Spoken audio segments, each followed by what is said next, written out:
She waved her HOA master key like she owned the whole block, but when she forced her way into a 65-year-old man's home, everything changed. He was terrified.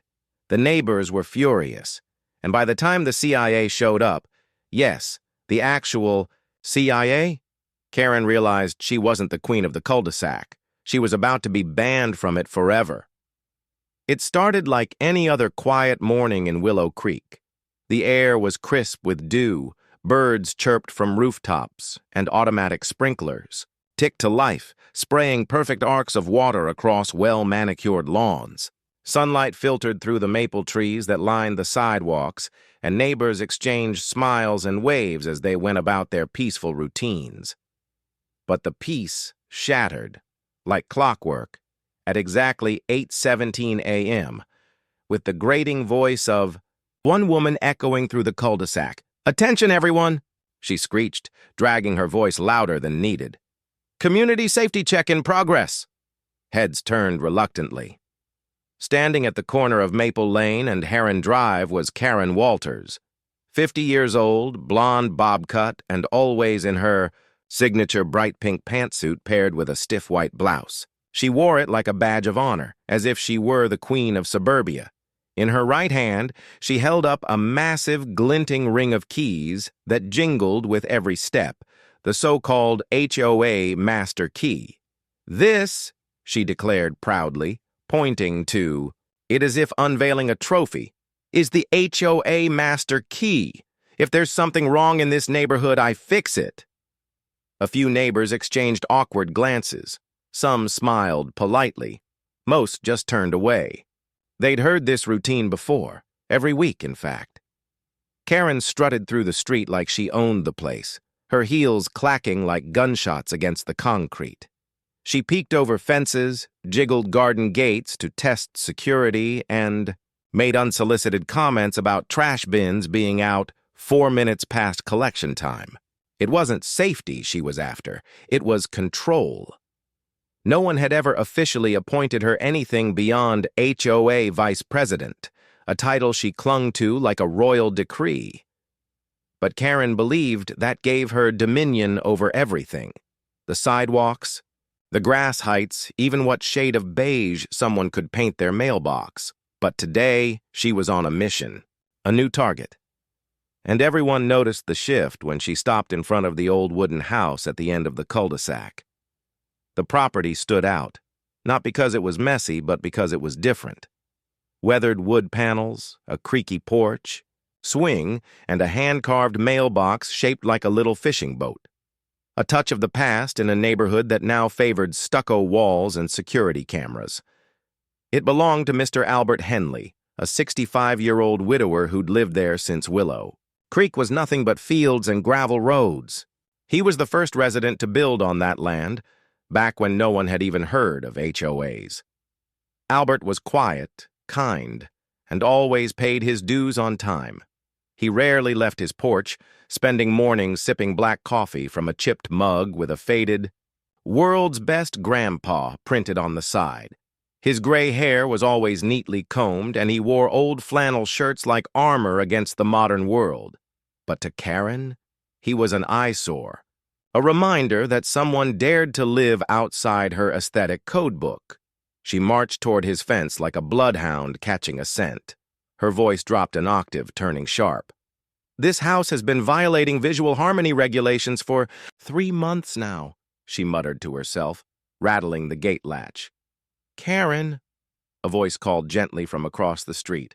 It was Tanya, a young mother walking her dog. "Albert's house is fine. He's doing repairs. Just give him some space." Karen scoffed. "Space? That house is rotting. One termite-infested porch beam and we're all at risk. It's community negligence, and he's had plenty of space. 30 years of it." She rattled the gate again, louder this time, as if the wood offended her by still standing. On the porch, Albert stirred from his chair, placing his mug carefully on the table. His hands shook slightly as he reached for his cane and stood up. "Miss Walters," he called out, voice trembling but firm. "I've already explained. My son's coming next week to help with repairs. I don't need any inspections." "Karen's," Eyes gleamed with self-importance. "Oh, but you do need them. For the safety of our community, of course." Albert shifted uneasily. His house might not have gleamed like the newer ones on the street, but it was his. Every dent in the porch rail, every creak in the floorboards carried a memory, and the idea of someone stomping through it with a clipboard and a superiority complex filled him with dread. Karen, on the other hand, was undeterred.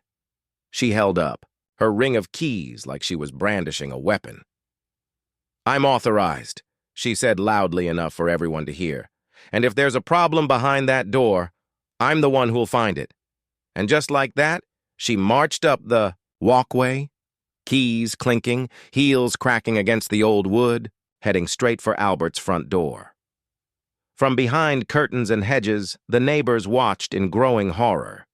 Because this time, Karen wasn't just bluffing. Karen marched straight up to Albert's fence, her heels clicking like gunshots, on the pavement. Her eyes locked on the peeling paint as if it were a personal insult. Her jaw clenched, nostrils flared, and then, right on cue, she launched into one of her infamous rants. "This house is a disgrace!" she barked, loud enough for the whole block to hear. Her voice was sharp, grating, and packed with that condescending tone she used whenever she was trying to humiliate someone in public. "It's a hazard, a rotting box full of termites. I've warned you, Albert, more than once. This kind of neglect affects property values." Across the street, curtains shifted. Car doors froze halfway open. Neighbors were listening, watching, but no one dared intervene. Not yet. On the porch, Albert, frail and 65, slowly rose from his wooden chair. His hands, wrapped around the head of his cane, trembled slightly, not from anger, but from fear. His voice was barely above a whisper, but still carried the weight of dignity. I've been working on repairs," he said. "My son's coming next week to help me repaint the siding and—" "Too late," Karen snapped, cutting him off mid-sentence. Her eyes glinted with venom as she shook her oversized ring of keys like a bell of judgment. The metal jingled ominously, each key like a weapon in her grip. "You've had your warnings. The HOA has been more than patient. Now I'm inspecting the inside." Albert's expression changed in an instant. The wrinkles in his forehead deepened as panic spread across his face. He raised his free hand in protest and took a cautious step forward. "You can't do that!" he cried, his voice more urgent now, lined with desperation. "You're not allowed. This is my home." Karen's face twisted into something darker. The smile was gone. Her lips curled into a scowl of pure contempt.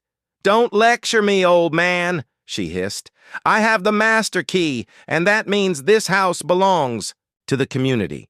You gave up the right to privacy the second you signed the HOA agreement." The neighbors were no longer just watching from windows. A few stepped out onto their lawns, frozen in place like actors in a paused scene.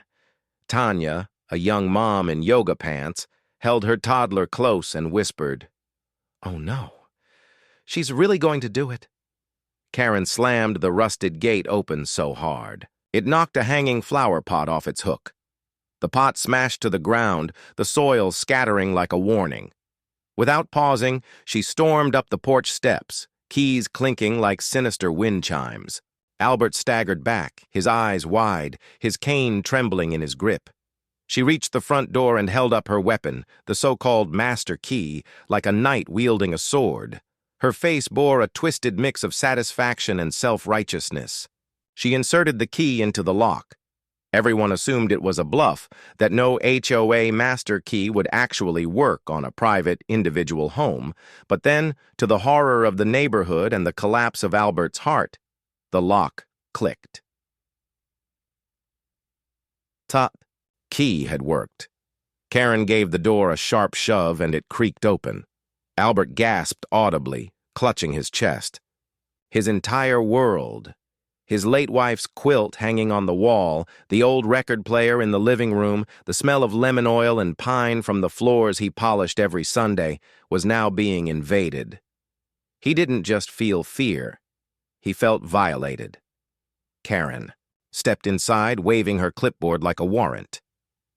"Let's see what kind of violations you've been hiding in here. Mold? Faulty wiring? Maybe some hoarding behavior we need to report?" "Stop!" Albert cried out, trying to follow her, but his legs were slow, his breathing shallow. "Get out of my house!" But she didn't listen. The door hung wide open as she disappeared inside. The neighbors stood frozen, silent, like the world had skipped a beat. They'd watched Karen torment others, but this was something else entirely. This wasn't about trash cans or lawns anymore. This was a break-in. A power trip gone too far. And Albert? He stood there, half inside his own doorway, his cane clutched in one hand, the other pressed over his chest as he tried to slow his breathing. The master key had done more than unlock a door. It had unlocked every fear he had about being old, alone, and powerless in a world that no longer respected boundaries. For a moment, no one moved. Then Tanya whispered to her husband, "We need to call someone, not the cops, someone bigger." Because in that moment, everyone knew this wasn't going to end with a warning. It was going to end with Karen's reckoning. As Karen barged into the house like she owned it, her voice echoed off the old wooden walls. "This place is a code violation museum!" she shrieked, her heels thudding heavily on the hardwood floors. "Unsealed windows, exposed beams, dust bunnies large enough to pay rent, disgraceful."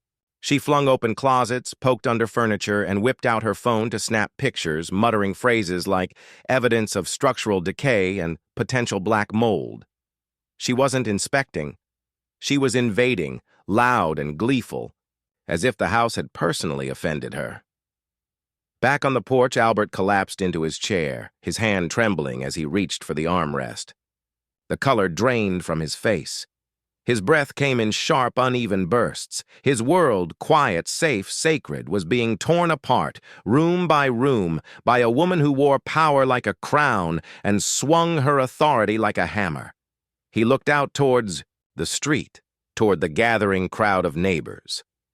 His eyes, wide and watery, silently begged someone to intervene, and someone did. Across the street, Tanya, a sharp-eyed tech worker and mother of one, stood frozen for a moment before her instincts kicked in. Her toddler tugged at her yoga pants, confused by the tension in the air. Tanya didn't even blink. She slid her phone out of her back pocket and said, half to herself and half to the neighbors around her, "That's it. I'm done watching her terrorize people." "Call the cops," muttered an older man beside her, arms crossed. But Tanya shook her head. "No," she said, voice cold and focused. "Karen's not just breaking HOA rules. She's crossing lines. This needs someone bigger." And with that, she scrolled to a name labeled Langston, Clearance 5, and hit the call button.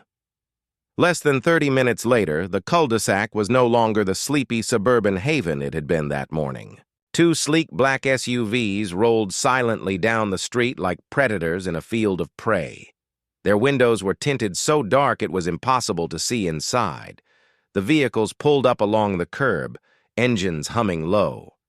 When the doors opened, men, in black suits and mirrored sunglasses, stepped out with synchronized precision. They moved with calm authority, the kind that makes crowds go quiet without a single word. Badges were raised. Small earpieces glinted in the sun. The agents scanned the area, quickly identifying Karen, still on the porch, still shouting. "This is what happens when you let one unkept house ruin an entire street's aesthetic," she yelled triumphantly, holding up a ragged old curtain she had ripped from Albert's living room. "Mildew, dust, possible rat droppings, you're all welcome. I'm saving the resale value of our entire zip code." She didn't see the black SUVs. She didn't see the agents. She didn't even noticed the hush that had fallen over the neighborhood like a thick fog. One of the agents, tall and stone-faced, stepped forward onto the lawn. He moved deliberately, his polished shoes not making a sound. "Ma'am," he called out, his voice calm but commanding. "Are you the one using unauthorized keys to enter private residences in this area?" Karen paused, thrown off for a second. She turned and noticed the agents for the first time. Her lips curled into a confident smirk. "Yes, I am the HOA vice president," she said, puffing out her chest. "I have every right to conduct emergency inspections." The agent didn't blink. "You're not allowed to enter private homes. That's a federal offense, not a neighborhood rule violation." Karen scoffed and waved her hand dismissively. "It's not a real home inspection. It's a community wellness check. And I have the master key. I'm authorized." "Who authorized you?" the agent asked flatly. Karen hesitated. "Well, I sort of borrowed the key from the maintenance contractor," she admitted with a shrug. "He left it on the golf cart, and I figured, for emergencies, so you stole it," the agent corrected her. Karen's mouth opened, but no sound came out. Her confidence flickered, then cracked. "This is ridiculous. You're making a big deal out of nothing. I didn't hurt anyone. That house is a wreck. You should be thanking me." Albert remained seated on his porch, his cane resting against his knee. He looked up at the agents, his face pale but steady. "She came into my home without my permission," he said quietly. "I didn't ask her. I didn't want her there." One by one, neighbors began stepping forward. A father shared how Karen had yelled at his kids for drawing on the sidewalk. A college student said Karen had once tried to open her garage door because it looked suspicious. An elderly couple revealed Karen had taken pictures through their windows, claiming she was looking for unauthorized curtains. The agent nodded slowly. "We've heard enough." He turned to Karen, who was now visibly sweating, her fingers twitching nervously. "Ma'am, you are under investigation for unauthorized entry, misuse of access credentials, and violation of personal property rights. You'll need to come with us." "What?" she sputtered. "You can't be serious. This is a misunderstanding. I am the HOA." "Not anymore," the agent said, snapping a pair of cuffs onto her wrists with swift precision. "And you just turned a community violation into a federal case." As Karen was escorted off the porch and into the black SUV, neighbors watched in stunned silence. The curtain she had proudly waved was now dragging behind her like a badge of shame. And just like that, the woman who had once declared herself ruler of the block was being driven away, not by police, but by the CIA's Community Fraud Division. Justice had finally caught up with Karen's master key. As the black SUV doors slammed shut and Karen was taken away in full view of the entire cul-de-sac, a stunned silence blanketed Willow Creek. No one moved. It was as though the neighborhood itself was holding its breath, trying to make sense of what had just happened. Then, slowly, one by one, whispers rippled through the crowd. She really thought she could get away with it. "I told you. She was nuts. I can't believe it actually worked. That master key opened Albert's door." The CIA agents, now standing in a loose semicircle on Albert's lawn, began interviewing neighbors and gathering statements. Clipboards came out, pens moved rapidly, and phones were passed over to show weeks, some even months, of Karen's behavior caught on home security footage. She hadn't just crossed a line today, she'd bulldozed through it. Karen, meanwhile, sat cuffed in the back seat of the SUV, her expression no longer smug or superior. Her pink blazer, once the symbol of her self-appointed power, now looked more like a costume for a bad community theater villain. She pressed her forehead to the tinted window, watching as everything unraveled. Back on the porch, Albert still hadn't spoken. He was pale, exhausted, and trembling, emotionally wrung out by the intrusion, the confrontation, and the humiliation. But something had changed in him. The moment Karen was removed, the moment justice even began to peek over the horizon. A flicker of relief washed across his face. For the first time in a long while, he felt seen, and more importantly, protected. Agent Langston, the lead investigator, approached Albert gently. "Sir, I understand this must have been overwhelming, but I need to ask, how long has this kind of behavior been going on?" Albert looked at him, eyes heavy with weariness. "She's been pushing boundaries for months," he said softly, "showing up unannounced, demanding entry, yelling at me in front of my house, accusing me of letting the neighborhood fall apart. But I didn't think anyone would believe me. She's always had that title, and the attitude to match." Langston nodded. "The badge she wears doesn't give her the power she thinks it does. She went from rule enforcement to full-blown criminal trespass. That master key she used, she had no legal authority to possess it, let alone use it on a private residence." Albert blinked. "But how did it work? That lock was over 20 years old." "According to our initial review," Langston explained, "she made illegal copies of master keys that were originally intended for shared community facilities, like the pool, storage units, maintenance closets. Somehow she found or forced a way to access the older key pattern for your house, likely from an archived template left during early development. She's been using these keys across multiple properties." At that moment, a younger couple from 3 houses down stepped forward. "We never said anything," the woman said nervously, "but we're pretty sure she opened our shed 2 weeks ago. We just thought we forgot to lock it, but now we're not so sure." Langston scribbled a note. "Thank you. That confirms this wasn't a one-time incident." Tanya stepped up next, arms folded but eyes burning with conviction. "She's been walking around with those keys like a dictator with a scepter, telling kids not to ride their bikes too loud, peeking through people's windows under the excuse of safety audits. She once told me I'd get fined if I didn't trim my roses into a regulation shape. I mean, who even does that?" Langston gave a thin, dry smile. "People who confuse authority with ownership. And people like that tend to leave digital footprints. We'll find everything." Back inside the SUV, Karen's panic was reaching a boil. Her voice could be faintly heard through the closed doors, rising in pitch and volume. "You don't get it! I am the HOA. I've kept this neighborhood from falling apart. They should be thanking me. That old man's house was disgusting. Someone had to act." The agents ignored her. They'd heard that tone before. Self-importance twisted into delusion. And it always ended the same way. Langston turned back to Albert. "She'll be charged. At minimum, criminal trespassing, misuse of property, and unauthorized possession of security credentials, possibly fraud depending on how she obtained the keys. And based on what your neighbors are saying, this could become a larger case." Albert gave a small nod, still catching his breath. From the street, more neighbors began approaching.